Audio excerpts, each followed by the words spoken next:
jeje kunywa kumi igeze yumune ezero weyese irakamande hebora agose jegiri irachane nao andata yeso yomba alineze nano kwemera uko bogengo mune ezero ibonekera uriwe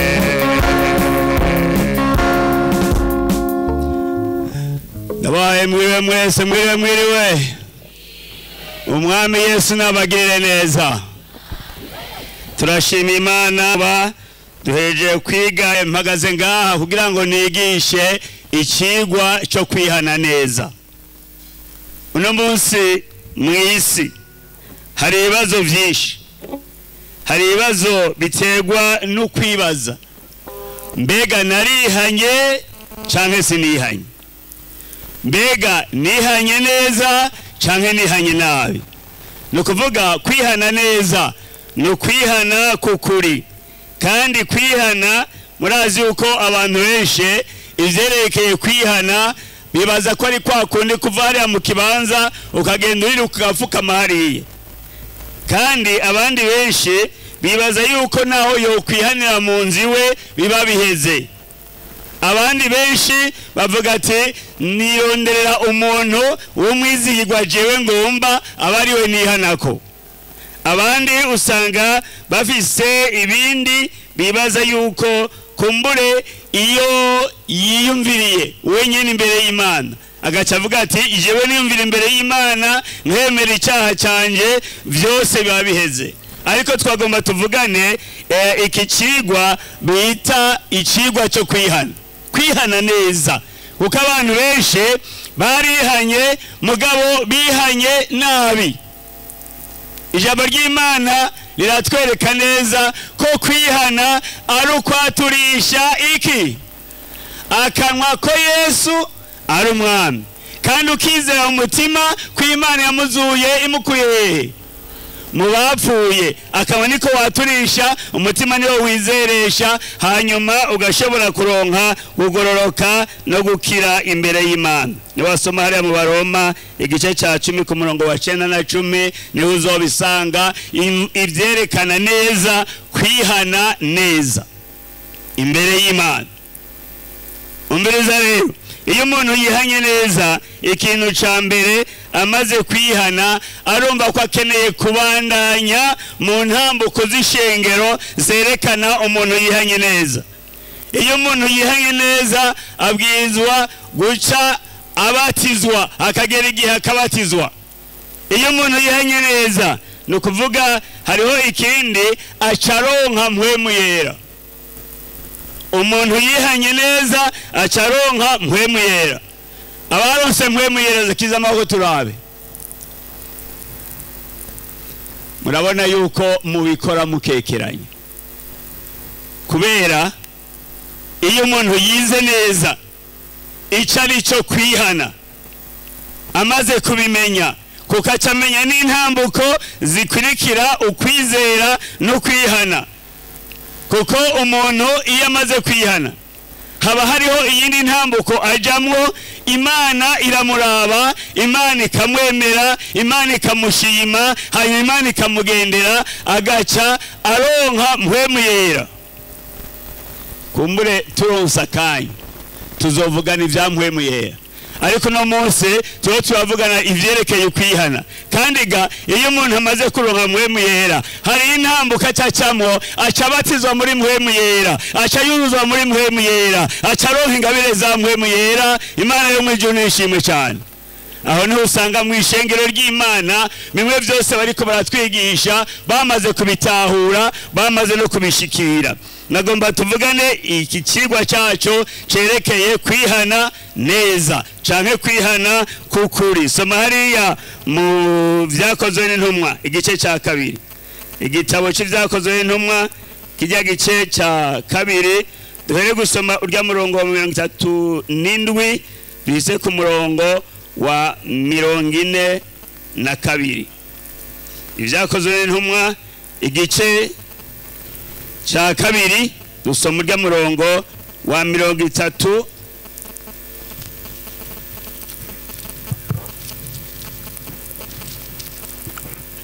murongo wa 37 bize ku murongo wa 42. Dusome mu izina rya Yesu. Benshi bahindukira Imana bumvise ivyo bibacumita mu mutima, babaza Petero n'izindi ntumwa bati, bagabo bene data, mbega tugire dute? Petero arabishura ati, nimwihane umuntu wese muri mwebwe abatizwe mu izina rya Data wa twese n'iry'Umwana n'irya Mpwemu Yera, mubone guharirwa ibyaha byanyu, kandi muzohabwa ingabire ariyo Mpwemu Yera, kuko isezerano ari ryanyu n'iry'abana banyu, abari kure bose, abazohamagarwa bose n'Umwami Imana yacu, kandi abashingira intahe n'ayandi majambo menshi. Arabahanura ati, mwikiza biki gihe kigoramye. Nuko abemeye amajambo yiwe babatizwa, abongeye kuri uwo munsi ku bari basanzweho bari nk'ibihumbi 3. Bashishikara cyane mu vy'intumwa zigisha kumanyagura umutsima. Ku murongo wa 42 bashishikara cyane mu vy'intumwa zigisha no kugira ubumwe no kumanyagura umutsima no gusenga Imana yo mwijuru nihabwa icubahiro.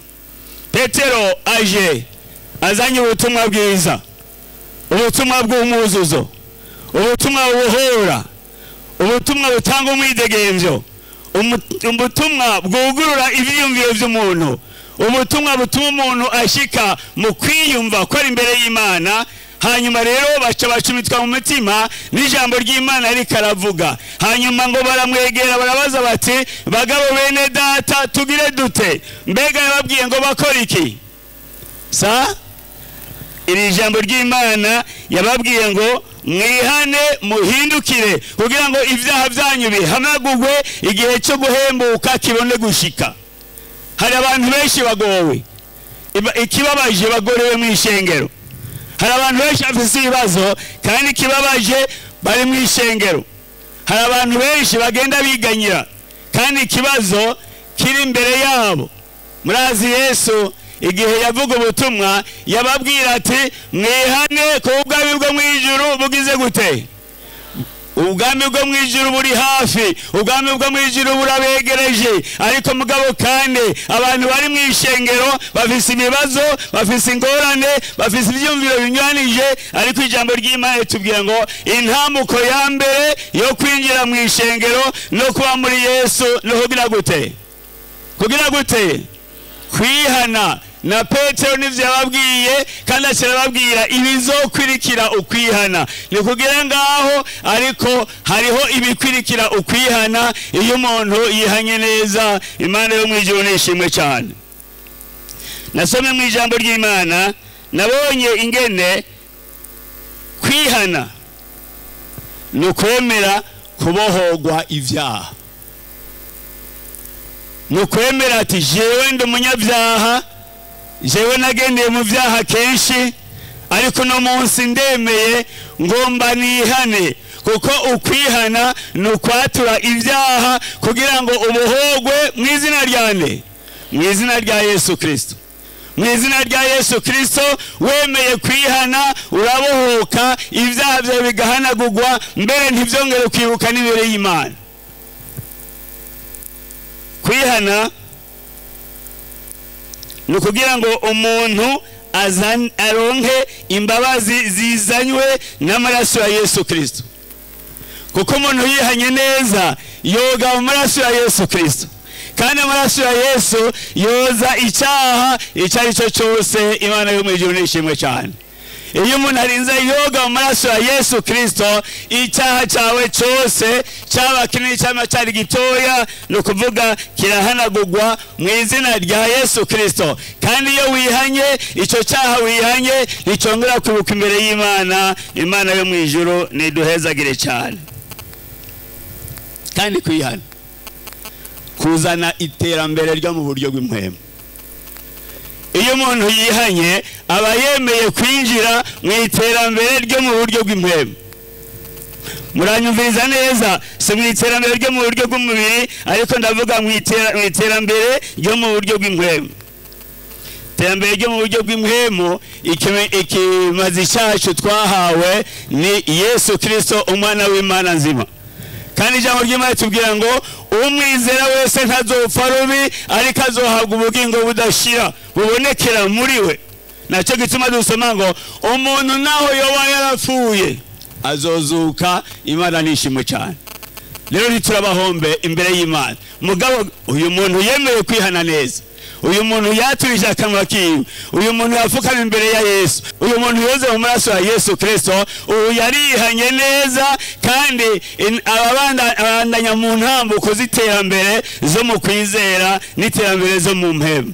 Aricyo gituma mubona abantu benshi bagira ibibazo, muhora mwumva bavuga bati jewe nihanye mu ishengero imyaka myinshi, mugabo sindabatizwa muri mpwemu yera, mugabo sindabona n'ikimenyetso na gitoya cya mpwemu yera cyerekana ko nihanye neza. Ni ukuvuga rero nimba icyo kimenyetso turakibona, ni ukuvuga ntiwihanye neza, ntiwakwije ibisabwa kwihana imbere ya Yesu. Kuko kwihana si pasiteri, kwihana si mwarimu, oya, ukwihana ni Yesu Kristo, umwana w'Imana. Iyo uciye bugufi neza ukihana ibyaha byawe, ibyaha byawe bica bihanagurwa, bica biharigwa mu maraso yande, mu maraso ya Yesu Kristo. Imana yo mu ijuru idufashe, Imana yo mu ijuru itugirire neza. Rero kwihana no kumenya icyaha cyawe. Benshi barihana batamenya icyaha cyawe, bakaza mu gakungero ko babonye abandi bahagurutse, nabo nyine agacahaguruka, mugabo akaja gupfukama hariya, akaja kwemera ngo arihanye, mugabo atazi icyo yihanye, atamenye icyo yakoze, atiyumvira icyo yakoze, akagenda mu gakungero. Uko si ukwihana. Ni ukuvuga ukwihana neza ni ukumenya icyaha cyawe kandi ukacicuza, ukabona ko wakoze nabi, ukabona ko inzira waciyemo ari inzira mbi, inzira waciyemo ari inzira idashika. Benshi murandabigisha ndiko ndavuga iri jambo ry'Imana rivuga ngo utanguye nabi uheza nabi. Mwege mwambaye impuzu zifise ibifungo, urazosimba uruhande rumwe hamubandanye urabe kuzoshika bigakunda.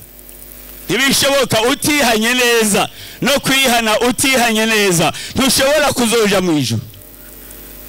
None bizokwibutsa bizokuberesha ko utihanye neza, nuko hari ikintu uzokenesha abandi bafise. Abandi bariko barasenga Imana, Imana irabagendera, Imana ikabahindura, Imana ubwenge bwabo ikabushira mu buryo bw'impwemu, bakava mu mubiri, hama Imana ikabagendera ikavugana nabo kuko bemeye kwihana neza. Icyo ni kimwe, kumenya icyaha cyawe no kumenya kucicuzako. Hanyuma ugaca wemera ugakosora ibyo wakoze byose n'ibyo wavuze byose. Ngoma maze mwege mwihanye, mwarakosoye ibyo mwihanye neza. Bijya mwemeye ko mwihanye neza, mwarabikosoye. Nimba uri umusuma ukabukira umusuma, nturakosora. Nimba uri umusambanyi ukabukira mu busambanyi, nturakosora. Nimba uri imboregwa ukabakira mu boregwa, nturakosora. Nimba ukora ibyaha by'uburyo bwose byose kandi warihanye, aho nta mbabazi uraronka, uko nturoga neza mu maraso ya Yesu Kristo, uko ntiwemeye kwicuza icyaha cyawe, ibyo wagendeyemo byose, no kugira ngo ushobore gukosora ibyo wagendeyemo. Bikigukwega uracyari mu mubiri. No kuvuga umukristo, umuntu yihanye, arongorwa n'akameremere k'impwemu, ariko umuntu atihanye neza arongorwa n'akameremere k'umubiri. Ivyo umubiri umutegetse n'ivyo akora, ivyo umubiri igomba n'ivyo akora. Nico gituma ukatihanye neza, iyo yihana neza yakora ivyo akameremere kamwe mukamubwira n'ivyo agenderamo kandi n'ivyo akoreramo. Nico gituma ngaho ijambo ry'Imana litubwira nuko umuntu iyo wacumuye uragira umubabaro kuko wacumuye, ukumva ko wababaje Imana. Murazi turi mu buntu bw'Imana. Yesu Kristo yatuzaniye ubuntu bugerekeranye n'ubundi. Iyo uri mu vyaha ukagendera mu vyaha ukaba umunyavyaha, naho wo kwitwa ruhebwa, naho wo uri umusambanyi ruhebwa, naho wo uri umusuma ruhebwa, ukoga amaraso ya Yesu Kristo. Amaraso ya Yesu yoza icyaha icyo ari cyo cyose. Kimwe gusa, wemera kwaturisha kanwa uwo Yesu ko ari we ashobora kugukiza, ko ari we ashobora kuguharira, ko ari we ashobora gukoza mu maraso yiwe, ko ari we ashobora guhindura ukabicari mu gishasha. Bimwe vya kera vyagukwega, bimwe vya kera wagenderamo kugira ngo bihagarare ntivyongere kwibukwa imbere y'Imana. Nico gituma ngaho ijambo ry'Imana iratwereka intambuko zitanu zishobora kukwereka ko wihanye neza no kutihanye neza, kugira ngo rero umuntu wese ari ngaha yumve ubugingo bwiwe, ukubaho kwiwe ari mu ishengero. Uri we wese uri ngaha mu ngoro y'Imana waje kumva ijambo ry'Imana, nagomba nakwereke intambuko zitanu umuntu ashaka kugira ngo yihane neza. Intambuko ya mbere ni ukwemera icyaha. Ni gukora iki? Ni ukwemera icyaha. Mbega kuri hano waremeye icyaha cyawe? Warihanye uremera icyaha cyawe? Koga je niko ndavuga ngaha, Yesu nawe ni icabona mu ijuru, kandi mpwemu yera ariko aravuga ari ngaha, ariko arakora, ariko arabahishurira, ariko arabereka ibirukuri n'ibitari ivy'ukuri, kugira ngo uyu munsi uhitemo neza, utangure neza, kugira ngo uronke ubugingo budashira, kandi urugendo ruja mu ijuru rutangure bigutere kuzoshika amahoro. Inama ya kwicuza, kumenya no kwicuza icyaha. No kuvuga iyo wemeye icyaha, umwami Yesu araguharira. Ubutumwa bwiza bwanditswe na Mariko, ubutumwa bwiza uko bwanditswe na Mariko, dusome kijya gice cya mbere umurongo wa 4. Ubutumwa bwiza uko bwanditswe na Mariko igice cya mbere urya murongo wa 4.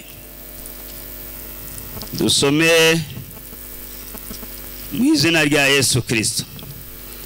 Igice cya mbere ya murongo wa 4 turaza gusema na hariya, dusome ku murongo wa 15. Ariko umurongo wa 4 havuga ngo, niko Yohana yaje abatiriza mu bugaragwa, yigisha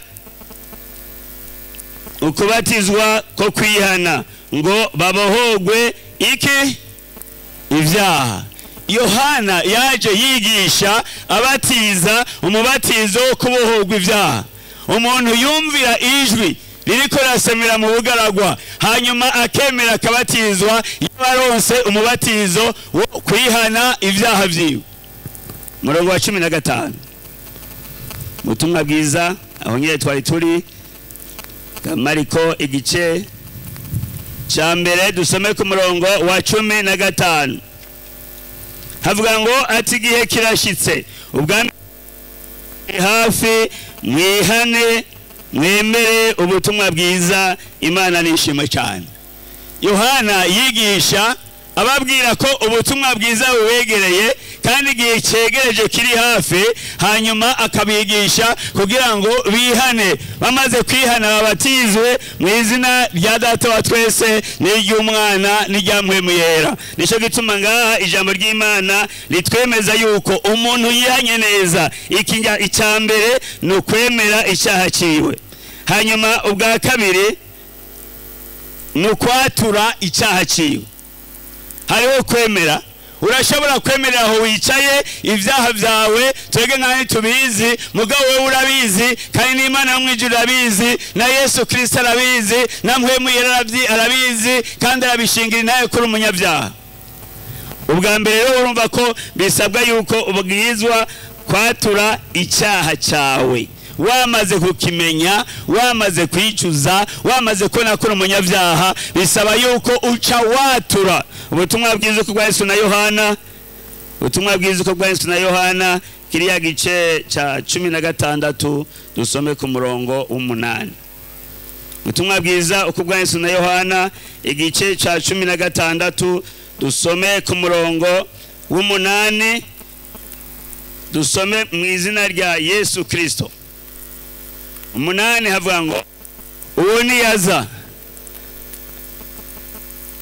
azohinyuza abisi abemeza iby'icyaha n'ibyo kugororoka n'ivy'amateka, ivy'icyaha uko batanyizeye, ibyo kugororoka konja kwa data kandi namwe muzoba mutakimbona, ivy'amateka kuko umwami w'isi aciye kwiteka. Imana yo mu ijuru nishimwe cyane. Turabona ijambo ry'Imana riratwereka neza yuko umuntu kugira ngo ashobore kubaho neza ashobora kwemera ijwi rya mpwemu yera. Uko mpwemu yera yamavuga, mpwemu yera yamagendera abantu bayo, no kuvuga Imana yaraduhaye mpwemu yera wo kudufasha ngo atubere umwitsa, hanyuma abandanye kuza aratwigisha, abandanye kuza aratwereka, abandanye kuza araducira urubanza, abandanye kuza araducunga urutoki. Aha ndiko ndavuga ku vy'icyaha, utarihana icyo cyaha kiramuseruka. Ubwo nyine cyumva ngaha turi ngaha mu ngoro y'Imana, kuko ntimubone ngaha ariko mpwemu w'Imana ari ngaha, ari karereka umuntu wari we wese, ari karigisha umuntu wari we wese, ari karavugana n'umuntu wari we wese, ari karayaga n'umuntu wari we wese kugira ngo atore neza arabe ko yihanye nuko atarihana. Imana yo mu ijuru idufashe, Imana yo mu ijuru tugirire neza. Dusombe kiriya cede ca mbere, icede ca mbere ca Yohana kiriya gice ca mbere umurongo w'8.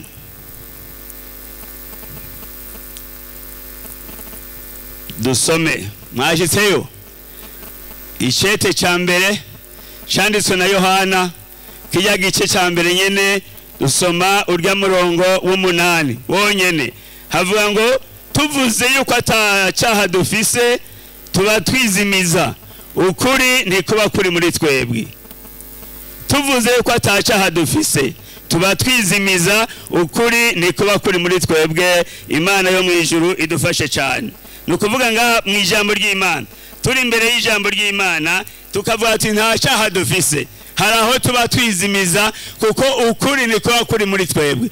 Uko nimba utarihana nta kuri ufise ku cyaha cyawe, oya ugira ukuri ku cyaha cyawe umaze kucihana, nayo ahandi igihe utavyemera uba wizimiza n'ukuri nikuba kuri muri wewe. Nico gituma kwihana ni ikintu ngombwa gikenewe ku muntu wari we wese, na cyane cyane ngo yihe Imana, yiyegereze Imana kugira ngo Imana yo mu ijuru mugirire neza, kugira Imana yo mu ijuru imufashe kandi Imana yo mu ijuru imwigishe muri byose. Nico gituma ngaha tubwirizwa kumenya ingene twihangana no kwicisha bugufi kugira ngo umuntu wese yace bugufi imbere y'Imana. Ico Imana itugombako, ico Yesu atugombako, nico mpwemu yifuza kuri twebwe, nuko umuntu wese yoca urubanza, nuko umuntu wese yokwihana icyaha ciwe, akemera katurisha kanwa, akizera Yesu yuko Imana yamuzuye mukuye mu bapfuye, aho umuntu acakizwa kuko akanwa niko umuntu yaturisha, n'umutima ni umuntu yizeresha kugira ngo aronke gukira. Nico gituma ngaha kuno mugoroba twagomba tuvugane ico twita guca bugufi. Nagomba dusome hariya mu gitabo c'Imigani igice ca 28 ku murongo wa 13. Imigani igice c'8 cha 28 ku murongo wa 13. Igice 28 Migani umurongo wa 13. Dusome mu izina rya Yesu, kuko birashoboka yuko umuntu yoshobora kwifata ibisanzwe, umuntu yo kwita vyita ivyo oya. Ijambo ry'Imana ryamaze kuza riba ari n'igituma ryaje rirondera wewe, ryaje rirondera umuntu wese atarihana neza kugira ngo ashobore kwihana neza. Gwaruka ijambo ry'Imana rije riba ritumbereye mwebwe kugira ngo mufate ingingo yo kwihana neza. Bijya bintu byo gucisha hejuru n'imirenza ko oya, ariko ijambo ry'Imana rigomba kuca bugufi neza, ukemera ukihana imbere y'Umwami Yesu, katura ukemera kuri umunyabyaha, aho ne ushobora gukira. Nico gituma ngaha iri jambo ry'Imana rivuga ngo ufuka vuka ibigabitanyo vyiwe ntazoronka umugisha, ariko uvyihana kabireka azogirirwa ikigongwe. Ufuka vuka ibigabitanyo vyiwe ntazoronka umugisha, kuko Imana igomba ko wihana, Imana igomba kuvyatura kugira ngo uronke umugisha. Kandi abantu ntibarayimenya ijambo ry'Imana dusobanura yuko umugisha w'Imana utungisha, uratungisha mu buryo bw'umubiri kandi ugatungisha no mu buryo bw'impwemo. Imana yo mu ijuru nishimwe cyane. Iyo umuntu yemeye kwatura, iyo umuntu yemeye icyaha ciwe imbere y'Imana, ntubipfukapfuke, ukemera kuvyatura, uronka umugisha. Kandi uwo mugisha ni uw'Imana, uwo mugisha uratungisha mu buryo bw'umubiri no mu buryo bw'impwemu. Nico gituma ronga bidusaba ngo akamaro ko kwihana neza mu vyumve, ko kizira kwihana imirenzako, ko kizira kunyegeza, ko kizira kwitoraniza abo wihanako. Iyo umuntu agomba kwatura abagomba gukira, iyo umuntu agomba kwatura abaronse umugisha, iyo umuntu agomba kwatura abayose umunezero mu buryo bw'umubiri no mu buryo bw'impwemu. Imana idufashe, Imana itugirire neza. Nagomba nakubwire ikintu ca mbere c'umunezero mu buryo bwo kwihana. Musome hariya basomeye mu cete ca kabiri Paulo yandikiye Abikorinto kiya gice ca 5 umurongo wa 14. Hatubwiye ngo umuntu iyo ari muri Kristo Yesu ababaye iki ababaye icyaremwe kimeze gute? Icyaremwe gishasha, kuko ivya kera birashyira byose bigacika bisha. Imana yo mu ijuru idufashe, Imana yo mu ijuru itugirire neza. No kuvuga rero iyo umuntu yihanye, iyo umuntu yatuye, iyo umuntu avugije akanakwiwe, iyo umuntu yizeresha umutima wiwe, ijambo ry'Imana ritwereka neza akamaro ko kwihana, nuko umuntu ahinduka. Imwe yahora agenderamwo kera akabiheba, imwe yagira umunezero akabiheba, imwe byamuburabuza akabiheba, imwe byamutera uruhagarara ko abihebya yocagirirwa nabi agaca abiheba. Ivyo byose akemera kwatura n'akanwa kiwe, akemera ko ari umunyabyaha kugira ngo yemerere Imana, Imana imugirire neza. No kuvuga rero bihana icyaha no guca uheba icyaha.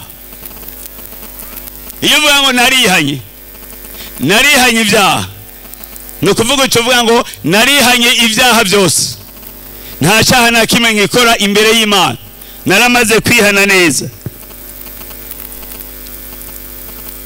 Kwihana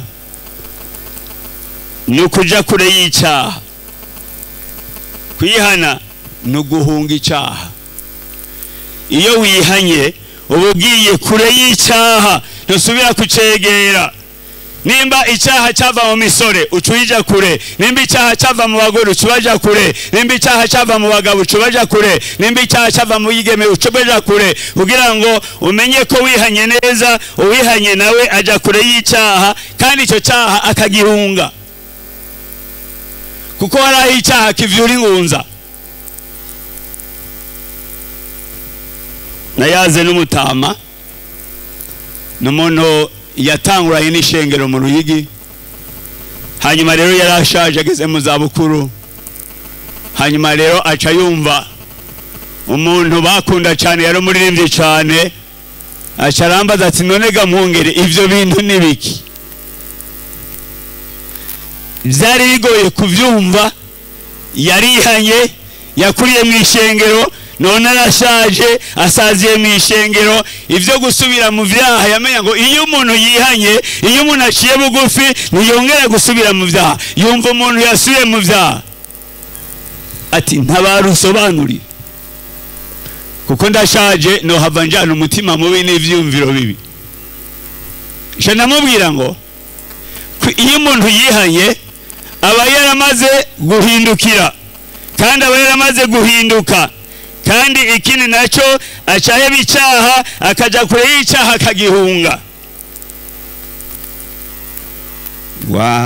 nkunda bitahuye ngo wewe ntiyabihunga yabiguma hafi wumva atarabizi uwo mutama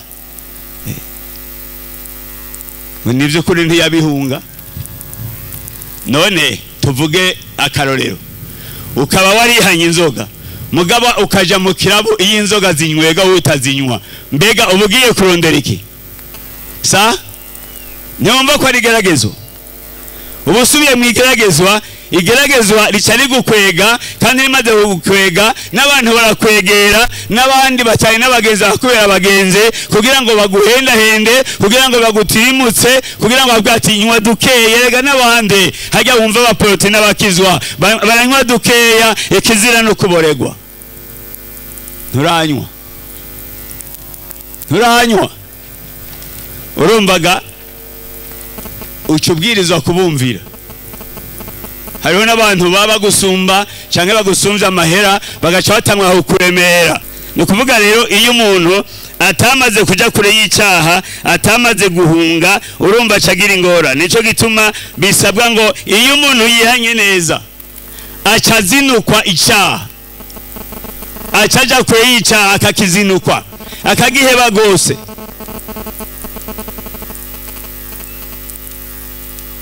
iyo umuntu yihanye mpwemu yera aramurongora aramuyobora aramwigisha amuhafi aramukingira kuko iyo wemeye mpwemu yera acha kuba hafi mpwemu yera aragukingira uko wihanye mpwemu yera kumbure tuzovugana iyo umuntu yihanye abwirizwa kuronka mpwemu yera wo kumufasha mpwemu yera wo kumurongora mpwemu yera wo kumwigisha mpwemu yera wo kumuba hafi Imana idufashe Imana iduhezagire ko amabanga yo mwishengero araremereye amabanga yo mwishengero aragoye kandi amabanga yo mwishengero arafasha arashinga neza umukristo agahagara nk'umukristo nyene iyo amaze kwemera kwihana icyaha nico gituma ubona ugumusubira mu vyaha nobura umukristo aho uguma uri umunyagice ukuye kwigishwa ivy'ubukristo n'ivyo kubatizwa kugira ngo byose bigende neza nico gituma ngaho mwishengero ry'Imana twigisha ico bita kwigaya umuntu ukwatura neza abanza kwigaya ko yakoze ivyo dakwiye gukora kandi uko yarara atarakwiye gukora ivyo bintu akigaya imbere y'Imana kandi Imana iramugirira neza kandi Imana iramufasha kandi Imana iramutabara soma hariya mu butumwa bwiza bwa Luka kiriya gice ca 19 dusome urya murongo wa mbere dushitse ku murongo wa 10 ubutumwa bwiza uko bwanditswe na Luka igice ca 19 dusome urya murongo wa mbere tuize ku murongo wa 10 ndavyo umurongo havuga ngo Zakayo ashikiye Yeriko ariko arahaca hari umuntu yitwa Zakayo yari umutoza kori mukuru kandi yari umutunzi agaza kuraba Yesu ngo amenye uko asa bimwankira kubwishengero kuko yari mugufi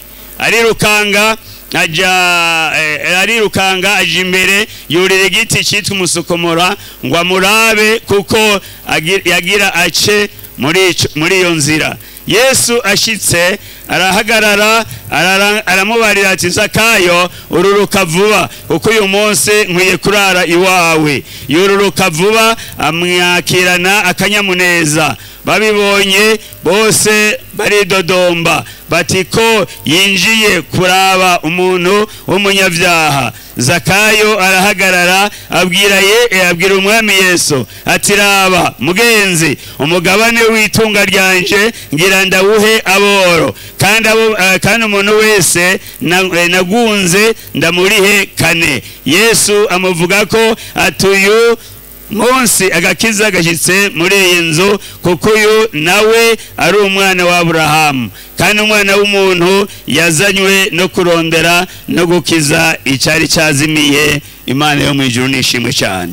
Uyu ni Yesu ariko aragendagenda. Haba umuntu w'umutoza kori yitwa Zakayo, nawe nyine yumva avuga Yesu ariko yifuza kumuraba. Ashitse aho abandi bari bamutegereje, Yesu ariko aragenda. Mugabo Zakayo ntibyamwemerera ko yari mugufi, ntiyashobora kurenga abantu barebare. Hanyuma ngo acaravuduka yurira igiti, ashize ubwira cy'umusukomora. Hanyuma ngo Yesu ashitse munsi yiwe aramuraba, hama ngo acamubwira ngo Zakayo ururuka vuba, uyu munsi ndari wawe. Imana yo mu ijuru nishimwe cyane. Erega uyu mwami ndababwira, uyu mwami aharira ibyaha, uyu mwami ntagira agaciro, kuko mwami Yesu Kristo ni umunyembabazi. Umwami Yesu Kristo ni umunyakigongwe, umwegereye arakugirira neza, kandi uje uri umunyabyaha uwo Yesu araguharira. Hanyuma rero abantu batangura kuvuga amajambo, batangura gushiramo ya makomantera abantu benshi bamenyereye kuvuga. Ariko Yesu Kristo bibaza bati none ko ari umwana w'Imana ntiyashoboye kumenya ko uyu muntu ari umunyabyaha ruhebwa? Kuko Zakayo yari umunyabyaha. Zakayo yari yaheraniye abantu benshi. Zakayo yari afise uburyo bwinshi yagiye aratwara ibintu by'abantu. Zakayo itunga ryiwe ryose ryari itunga rigoye kandi ryari riremereye. Ariko Yesu Kristo aramubwira ati Zakayo ururuka, uyu munsi ndari wawe. Mbega Yesu yaramenye Zakayo ari we? Yesu yaramenye Zakayo ari we. Mbega yaramenye ibikorwa vyiwe.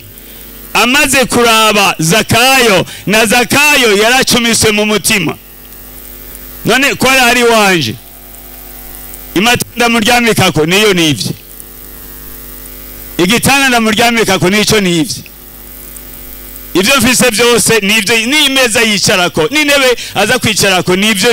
None ngira gute? Zakayo acaracumitwa mu mutima n'ivyaha vyiwe, acaratsindwa, acaraneshwa kubw'ivyaha vyiwe. Ijambo ry'Imana riratwereka neza Zakayo amaze kuraba mu maso Yesu, acaramenya ko ari umwami, acaramenya ko azi byose, azaramenya ko ari hose, acaramenya ko ashobora byose. Hanyuma ikintu cya mbere yatanguye kwihana. Yamubwiye ati mwami wanje,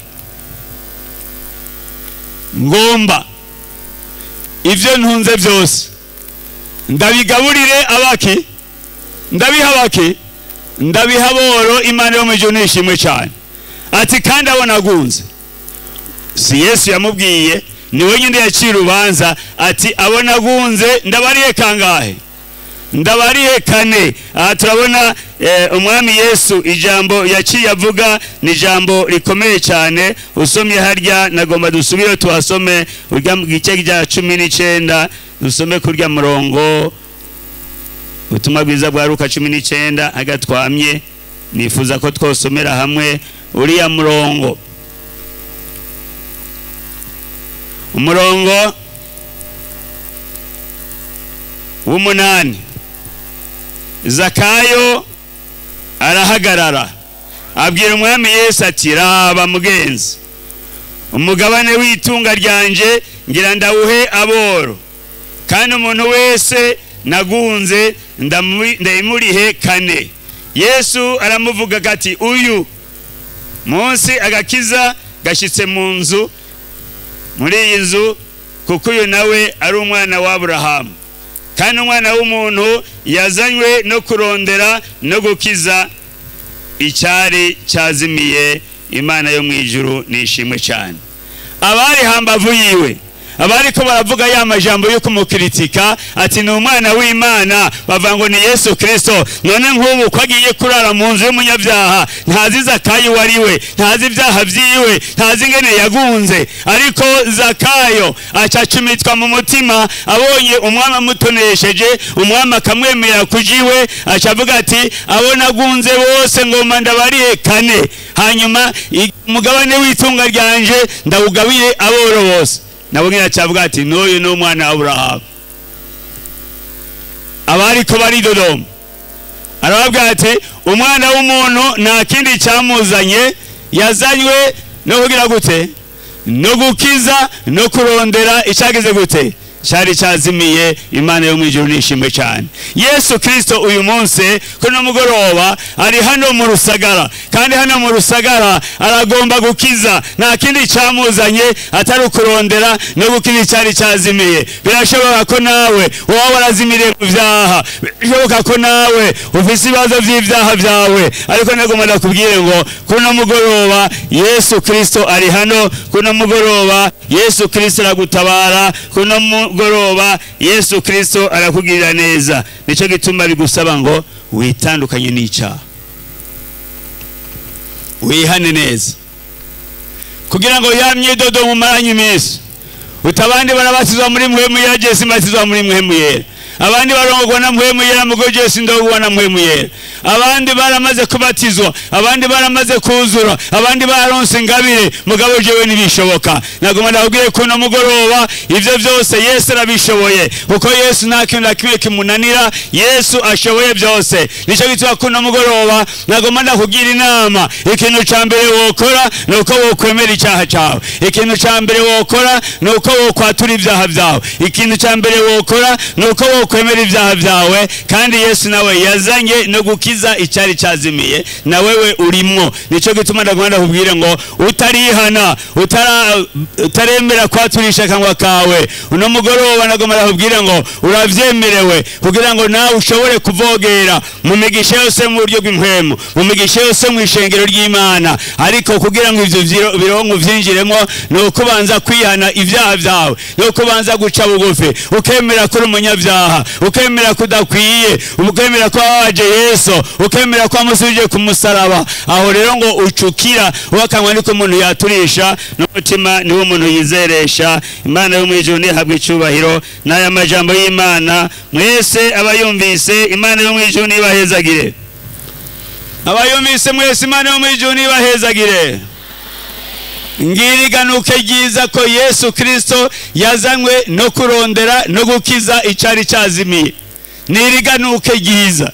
Wemeye ibyaha byawe uraharigwa, wemeye kuri umunyabyaha uraharigwa, wemeye guca bugufi uraharigwa. Sinzi rero ibyaha byawe, sinzi ibibazo byawe, ariko nagomba ndaguha umwanya umuntu wese ku kibazo ciwe, umuntu wese ku ngorane yiwe ace bugufi, kugira ngo abakozi b'Imana tumvaye gusenga Imana, kugira ngo yihane neza, yature neza, kugira ngo ibyaha bihanagurwe ntivyongere kubuka imbere y'Imana. Uriho rero wowe uriho, nagomba ndaguhamagare, nagomba ndagusabe nguze hano imbere y'umwami Yesu, fukame. Yesu nawe arakugirira ikigongwe, kandi Yesu arakubarira, kandi Yesu araguha amahoro, kandi Yesu acawugirira neza, ucuronka amahoro n'umunezero byo muri mpwemu yera. Uriho rero turaguhaye ikaze.